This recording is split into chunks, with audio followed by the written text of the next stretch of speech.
اب درندوں سے نہ حیوانوں سے ڈر لگتا ہے، اب درندوں سے نہ حیوانوں سے ڈر لگتا ہے، کیا زمانہ ہے کہ انسانوں کو انسانوں سے ڈر لگتا ہے۔ عزت نفس کسی کی نہیں محفوظ یہاں، عزت نفس کسی کی نہیں محفوظ یہاں، اب تو اپنے ہی نگہبانوں سے ڈر لگتا ہے۔ عزیزان گرامی، محترم بزرگوں اور دوستوں اور اسلام کے غیور نوجوانوں، اللہ کے نبی علیہ السلام کی بہت مشہور حدیث میں نے آپ کے سامنے پڑھی ہے۔ اس حدیث کے اندر اللہ کے نبی علیہ السلام یہ ارشاد فرما رہے ہیں کہ مسلمان وہی ہے جس کی زبان اور ہاتھ سے دوسرے مسلمان بچے رہیں، وہ مسلمان ہیں۔ جیسے ایک بے نمازی کے بارے میں کافر ہونے کا فتویٰ نہیں دیا جا سکتا، اسی طرح سے دوسروں کو تکلیف پہنچانے والے کے بارے میں کافر ہونے کا فتویٰ نہیں دیا جا سکتا۔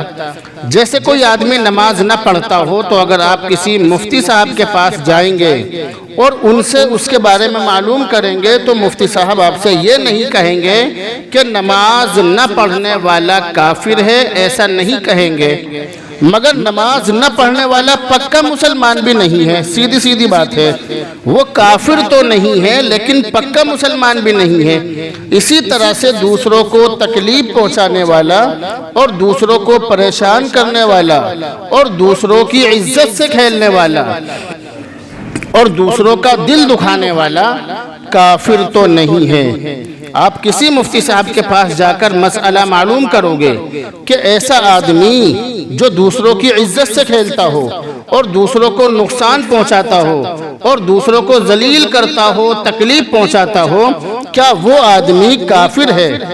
تو علماء اور مفتیان کرام یہ فتویٰ دیں گے کہ وہ کافر نہیں ہے، مگر وہ پکا مسلمان بھی نہیں ہے۔ اللہ کے نبی علیہ السلام کی حدیث بتلا رہی ہے کہ جو دوسروں کو تکلیف پہنچاتا ہے اور جس کی پریشانیوں سے، جس کی طرف سے پہنچنے والی بلاؤں سے اور مصیبتوں سے دوسرے مسلمان محفوظ نہ رہیں، وہ مسلمان بھی نہیں ہے۔ سیدھی سیدھی بات ہے، وہ کافر نہیں ہے تو مسلمان بھی نہیں ہے۔ اللہ کے نبی علیہ السلام کی یہ حدیث یہ بات ہمیں سمجھا رہی ہے اور بتلا رہی ہے۔ لیکن آج کا جو زمانہ چل رہا ہے، یہ زمانہ وہ زمانہ ہے جس کے بارے میں شاعر نے کہا کہ عزت نفس کسی کی نہیں محفوظ یہاں۔ آج کسی کی عزت محفوظ نہیں ہے اور ہر آدمی ڈر رہا ہے کہ سامنے والا جو شخص ہے، چاہے اس کا سگا بھائی ہی کیوں نہ ہو، یہ بھیڑیا مجھے نقصان نہ پہنچا دے۔ یعنی بھائی بھائی کے لیے بھیڑیے کا روپ اپنایا ہوا ہے، بھائی بھائی کو نقصان پہنچانے کی کوشش میں ہے۔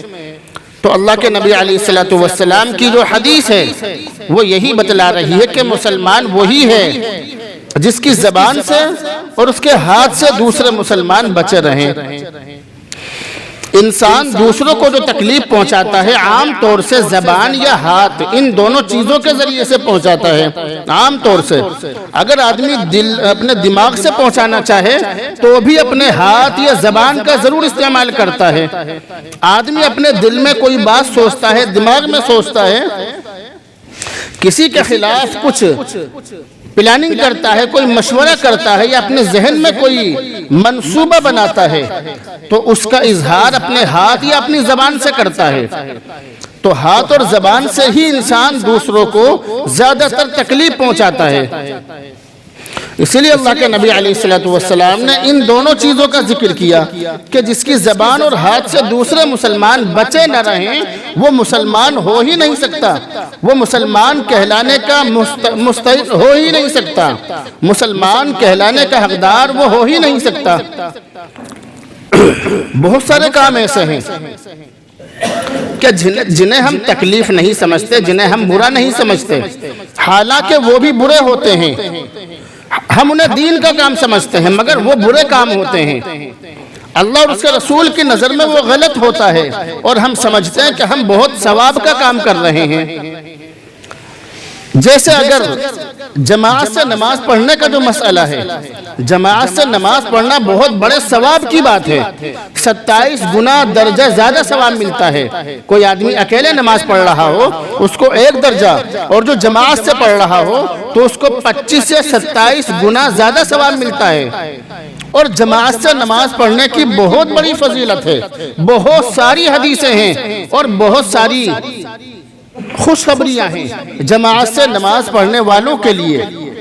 لیکن دوسری طرف یہ بات بھی یاد رکھیے کہ سجدے کی حالت میں جماعت کے ساتھ نماز پڑھنے والوں کے لیے یہ حکم ہے کہ سجدے کی حالت میں ان کی کوہنیوں سے برابر والے مقتدی کو تکلیف نہ پہنچے، برابر والے مسلمان کو اور نمازی کو تکلیف نہ پہنچے، کیونکہ عام طور سے جیسا کہ آپ کو معلوم بھی ہے کہ ہاتھ کھلے رکھنا یہ سنت ہے کہ ہماری کوہنیاں اس طرح سے ہوں، نہ پہلوؤں سے لگی ہوئی ہوں نہ زمین سے لگی ہوئی ہوں، بلکہ الگ ہوں، یہ سنت ہے۔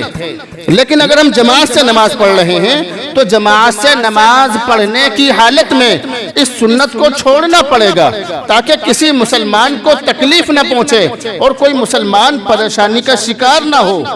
اسی طرح سے علماء نے لکھا ہے کہ اگر کسی آدمی کو ایسی بیماری ہو کہ جس بیماری سے دوسروں کو گھن آتی ہو، جس سے دوسروں کو تکلیف ہوتی ہو، دوسرے لوگ اس سے گھن محسوس کرتے ہوں، برا محسوس کرتے ہوں، کسی آدمی کو اس طرح کی بیماری ہو، تو ایسے آدمی کے لیے علماء نے لکھا ہے کہ اگر اسے ایسی بیماری ہے جس سے دوسروں کو تکلیف پہنچتی ہے تو ایسے شخص کے لیے مسجد میں جا کر جماعت سے نماز پڑھنا یہ جائز نہیں ہے۔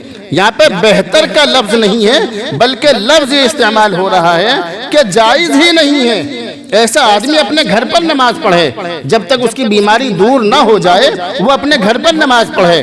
اس کی روشنی میں وہ مسلمان جو مسجد کے دروازوں پر کھڑے ہو کر بیڑی اور سگریٹ پیتے ہیں اور پھر فوراً مسجد کے اندر جماعت سے آ کر نماز پڑھتے ہیں، ان مسلمانوں کو شرم آنی چاہیے اور انہیں اپنے گریبانوں میں منہ ڈال کر جھانکنا چاہیے کہ ایسے مسلمان جن کی منہ سے نکلنے والی بدبو سے برابر والے مسلمان کو، مقتدی کو، نمازی کو تکلیف پہنچے، ایسے مسلمانوں کو سوچنا چاہیے۔ اللہ کے نبی علیہ السلام کی حدیثیں بتلا رہی ہیں کہ تمہارے بدن کے کسی بھی حصے سے کسی بھی شخص کو تکلیف نہ پہنچے۔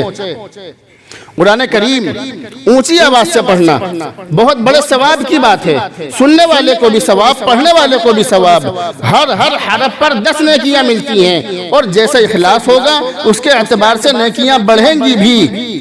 لیکن دوسری طرف حکم یہ ہے کہ اگر کسی شخص کی زور سے تلاوت کرنے کی وجہ سے کسی نمازی کی نماز میں خلل پڑتا ہو یا کسی سونے والے شخص کی نیند میں خلل پڑتا ہو تو ایسی صورت میں ایسے شخص کو آہستہ آہستہ تلاوت کرنی چاہیے، آہستہ آہستہ قرآن کریم پڑھنا چاہیے۔ اب ہمارے یہاں پر یہ چلتا ہے ہمارے سماج میں کہ اگر کسی کو تکلیف پہنچانی ہے تو پہنچاؤ، یہ میرا کیا بگاڑ لے گا۔ لوگوں کے ذہنوں میں یہ باتیں ہیں کہ جو ہمیں کرنا ہے کرنا ہے، کسی کو برا لگ رہا ہے لگے، کسی کا دل دکھ رہا ہے دکھے، کسی کو تکلیف پہنچ رہی ہے پہنچے، ہمیں اس بات سے کوئی مطلب نہیں۔ اگر کسی کا دل دکھ رہا ہے دکھتا رہے، ہمیں کوئی پریشانی نہیں۔ اگر کسی کو تکلیف پہنچ رہی ہے پہنچتی رہے، یہ ہمارا کیا بگاڑ لے گا، یہ بوڑھا ہمارا کیا بگاڑ لے گا، یا یہ سماج کا گرا ہوا انسان ہمارا کیا بگاڑ لے گا۔ اس کی اپنے گھر میں نہیں چلتی ہے، یہ ہمارا کیا مقابلہ کرے گا، ہمارے سامنے کھڑے ہو کر کیا بات کرے گا۔ اس کی اتنی اوقات نہیں ہے کہ ہمارے سامنے کھڑا بھی ہو سکے۔ اس لیے ہمیں تو جو کرنا ہے کرنا ہے، ہمیں جیسے اپنی گاڑی چلانی ہے چلائیں گے۔ ہمیں ہمارے کام سے اور ہماری چیزوں سے اگر کسی کا دل دکھ رہا ہے تو دکھے، ہماری صحت پر کوئی فرق نہیں پڑتا۔ لوگوں کا مزاج اس طرح کا بن چکا ہے، لوگ یہ نہیں سوچتے کہ اگر کسی کا دل دکھ رہا ہے تو اس کے دل کی دکھی فریاد تمہیں تہس نہس کرنے کے لیے اور تمہاری عمارت کو تباہ و برباد کرنے کے لیے اور تمہاری زندگی کو نیست و نابود کرنے کے لیے کافی ہے۔ گاؤں کے اندر ایک بہت مشہور کہاوت ہے، ایک شعر ہے، مت ستا غریب کو غریب رو دے گا، مت ستا غریب کو غریب رو دے گا، غریب کا حاکم سن لے گا تو جڑ مول سے کھو دے گا۔ بہت مشہور بات ہے، مت ستا غریب کو غریب رو دے گا، غریب کا حاکم سن لے گا تو جڑ مول سے کھو دے گا۔ بہت مشہور بات ہے۔ اور ایک بات میں آپ کو بتلا دوں کہ اگر ہم کسی کو تکلیف پہنچا رہے ہیں، کسی کو نقصان پہنچا رہے ہیں اور ہماری اس تکلیف سے اس کا دل دکھا اور وہ خاموش رہا، وہ کچھ نہ بولا، اس نے صبر کر لیا، تو یہ تمہارے لیے خطرے کی گھنٹی ہے۔ اس لیے اگر تم کسی کا دل دکھا رہے ہو، کسی کو تکلیف پہنچا رہے ہو اور وہ غریب کمزور تمہیں کچھ نہیں کہہ رہا ہے تو یہ تمہارے لیے خطرے کی گھنٹی ہے۔ اس لیے دوسروں کی بددعا سے بچنا چاہیے۔ تمہاری طرف سے، تمہارے کسی عمل سے اور تمہارے کسی کام سے کسی کا دل نہ دکھے، اس بات کا تمہیں اور مجھے دھیان رکھنا چاہیے اور دھیان رکھنا پڑے گا۔ میں کتاب کے اندر ایک بہت مشہور واقعہ پڑھ رہا تھا۔ واقعہ پڑھنے کے بعد سردی کے اس موسم میں میرے بدن میں پسینے آ گئے اور میرے بدن کا رونگٹا رونگٹا کھڑا ہو گیا۔ مجھے بہت زیادہ احساس ہوا، بہت عجیب و غریب واقعہ میری نظروں کے سامنے سے گزرا، اور واقعہ کچھ اس طرح سے گزرا کہ حضرت سعد بن ابی وقاص رضی اللہ تعالی عنہ جو بہت مشہور صحابی ہیں، پہلے اسلام لانے والے لوگوں میں ان کی گنتی ہوتی ہے۔ حضرت سعد بن ابی وقاص رضی اللہ تعالی عنہ وہ مشہور صحابی ہیں کہ جنہیں اللہ کے نبی اپنا ماموں کہا کرتے تھے۔ حضرت سعد بن ابی وقاص رضی اللہ تعالی عنہ وہ صحابی ہیں، ان 10 صحابیوں میں سے ہیں کہ جنہیں اللہ کے نبی نے دنیا کے اندر ہی جنت کی خوشخبری دے دی تھی۔ جتنے بھی صحابہ کرام ہیں ان کے بارے میں قرآن کریم کے اندر صاف طور سے لکھا ہے، رضی اللہ تعالی عنہ ورضوا عنہ، اللہ تعالیٰ ان سے راضی ہو گئے، وہ اللہ سے راضی ہو گئے۔ مگر ان صحابہ میں سے بھی 10 صحابہ وہ ہیں کہ جن کے بارے میں اللہ کے نبی نے دنیا کے اندر ہی جنت کی خوشخبری سنا دی تھی۔ ان صحابہ کرام کو عشرہ مبشرہ کہا جاتا ہے، یعنی 10 صحابہ کرام اللہ کے نبی نے دنیا کے اندر ہی انہیں جنت کی خوشخبری دے دی تھی۔ حضرت سعد بن ابی وقاص رضی اللہ تعالی عنہ وہ مشہور صحابی ہیں کہ جو اللہ کے نبی علیہ السلام کے ساتھ تمام جنگوں میں، تمام غزوات میں شریک ہوئے۔ حضرت سعد بن ابی وقاص رضی اللہ تعالی عنہ وہ مشہور صحابی ہیں کہ جن کے بارے میں اللہ نے قرآن کریم کے اندر آیتیں نازل فرمائی ہیں۔ حضرت سعد بن ابی وقاص رضی اللہ تعالی عنہ وہ مشہور صحابی ہیں کہ اگر کسی کے لیے بد دعا یا دعا کے لیے ہاتھ اٹھا دیں تو ان کی دعا یا بد دعا اللہ کی بارگاہ میں رد نہیں ہوتی تھی۔ اللہ تعالیٰ ان کے ہاتھ نیچے آنے سے پہلے ہی ان کی دعاؤں کو اور بد دعاؤں کو قبول کر لیا کرتا تھا۔ حضرت سعد بن ابی وقاص رضی اللہ تعالی عنہ بہت مشہور صحابی ہیں، وہ مشہور صحابی ہیں کہ جنہوں نے مذہب اسلام کے لیے سب سے پہلا تیر چلایا، وہ حضرت سعد بن ابی وقاص رضی اللہ تعالی عنہ۔ اتنے بڑے صحابی، اتنے مشہور صحابی، اتنے اونچے مرتبے والے صحابی، اتنے زیادہ اللہ کے قریب رہنے والے صحابی، جب حضرت عمر فاروق رضی اللہ تعالی عنہ کے زمانے میں ان کو کوفہ کا امیر بنایا گیا۔ کوفہ بہت مشہور جگہ ہے، ان کو کوفہ کا امیر بنایا گیا، اور امیر بنانے کے بعد جب انہوں نے امیر بننے کے بعد ایک مسجد کے اندر نماز پڑھانے کے لیے یہ مصلی پر کھڑے ہوئے اور اس مسجد کی امامت انہوں نے شروع کر دی، تو ان کے بارے میں ایک شخص نے یہ مہم چلائی، یہ پروپیگنڈا مشہور کیا، یہ پروپیگنڈا چلایا کہ سعد بن ابی وقاص اچھی نماز نہیں پڑھاتے ہیں، ان کی نماز میں کمی ہے۔ اب سے 1450 سال پہلے یہ وہی اعتراض تھا جو آج کے جاہل لوگ اپنی مسجدوں کے اماموں پر کرتے ہیں، ہر علاقے میں کرتے ہیں، بہت سارے محلوں کے اندر کرتے ہیں، بہت ساری بستیوں کے اندر کرتے ہیں کہ امام پر نماز پڑھانی نہیں آتی۔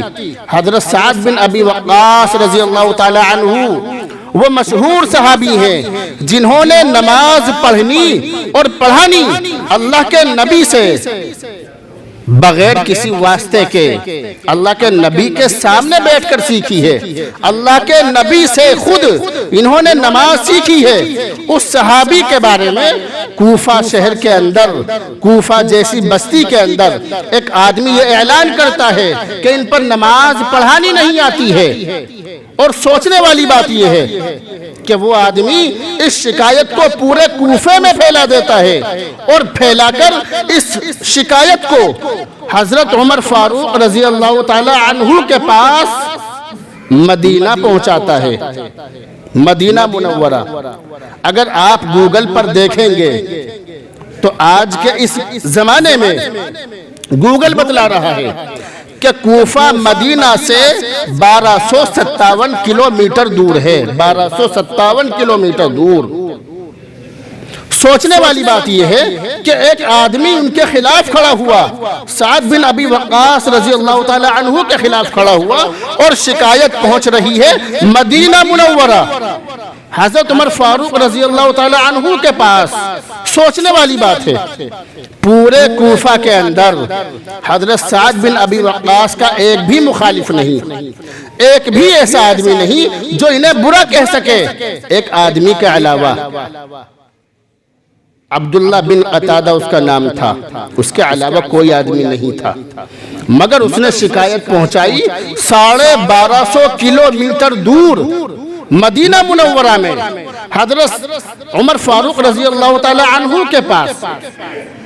آپ کو شکایت ملی، آپ نے دو صحابی محمد بن مسلمہ اور عبداللہ ابن ارقم، ان دونوں صحابیوں کو مدینہ منورہ سے روانہ کیا اور یہ کہا کہ تم کوفہ جاؤ اور جا کر پتہ کرو کہ حضرت سعد بن ابی وقاص کے بارے میں یہ کیا باتیں سننے میں آ رہی ہیں۔ وہ دونوں وہاں سے چل دیے، کوفہ پہنچ گئے، 1250 کلومیٹر کا سفر کر کے کوفہ پہنچ گئے، اور وہاں پہنچنے کے بعد ایک ایک مسجد میں جاتے تھے اور جا کر نماز پڑھتے تھے اور مسجد کے لوگوں سے معلوم کرتے تھے۔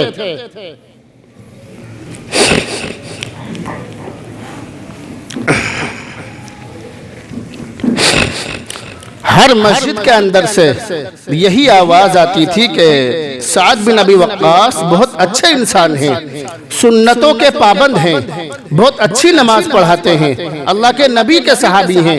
ہر طرف سے ان کی تعریف سننے میں آ رہی تھی۔ کسی بھی مسجد کے اندر ایک بھی شخص حضرت سعد بن ابی وقاص کا مخالف نہیں تھا، کسی بھی مسجد کے اندر۔ مگر جب وہ دونوں صحابی چلتے چلتے چلتے چلتے سلسلہ بنو عبس کے قبیلے میں پہنچے اور وہاں جا کر معلوم کیا تو پورے قبیلے میں سے ایک بھی آدمی کھڑا نہیں ہوا۔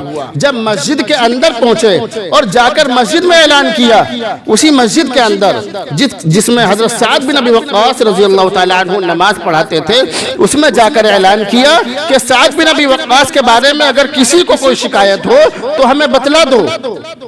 پوری مسجد کے اندر ایک بھی آدمی کھڑا نہیں ہوا۔ عبداللہ بن قتادہ کھڑا ہوا اور یہ کہا کہ مجھے شکایت ہے سعد بن ابی وقاص سے، یہ نماز صحیح نہیں پڑھاتے ہیں، یہ عدل و انصاف نہیں کرتے ہیں، یہ جہاد کے معاملے میں سستی کرتے ہیں۔ ان پر الٹے سیدھے الزام لگائے حضرت سعد بن ابی وقاص پر۔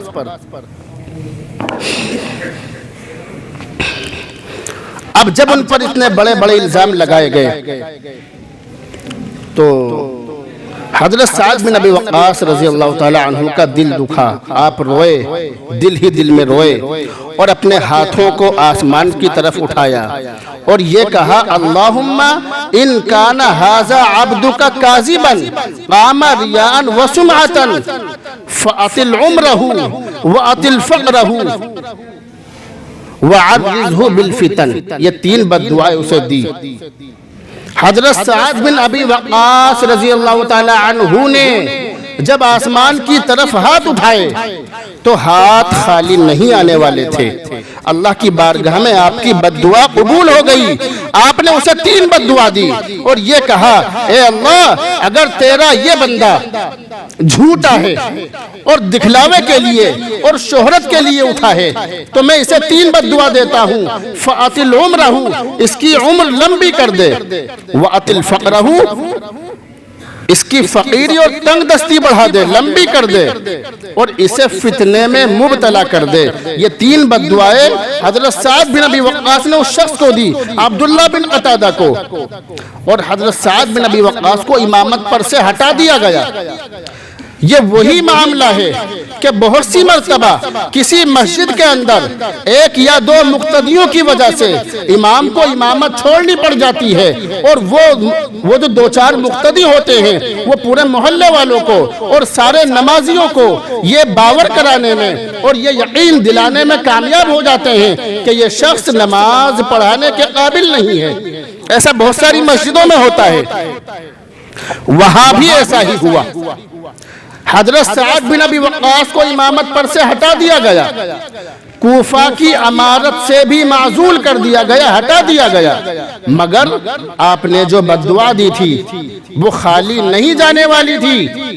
اسی لیے کہتا ہوں کہ اماموں کی بد دعا ہو یا کسی غریب کی بد دعا ہو یا کسی کی بھی بد دعا ہو، اللہ کے واسطے بد دعا سے بچو، کسی کا دل مت دکھاؤ۔